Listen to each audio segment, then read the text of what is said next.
কেউ বললেন যে আইন জানেন না, সেটা তার পারসেপশন, তার মতো করে তাকে বিচারক করা হয়েছিল। কলেজিয়াম সিস্টেম, কলেজিয়ামে তাকে ডেকেছেন, বিভিন্ন নিখুঁতভাবে তাকে ছাঁকনির মাধ্যমে নিয়ে গিয়ে বিচারক করা হয়েছে।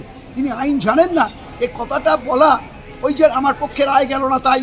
যদি পক্ষে রায় যেত তাহলে বলতেন যে অমিত গঙ্গোপাধ্যায় আইন জানেন।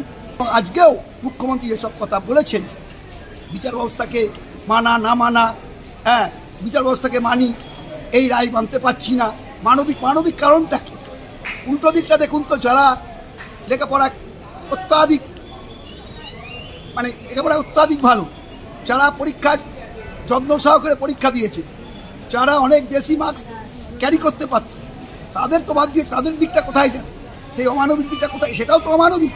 এটা মুখ্যমন্ত্রীকে ভাবতে হবে এবং তৃণমূলের আইনজীবী অংশ তাদেরও ভাবতে হবে এবং তৃণমূলের বিশিষ্ট নেতাদেরও ভাবতে হবে, যারা এখানে বড় বড় পোস্টে আছেন।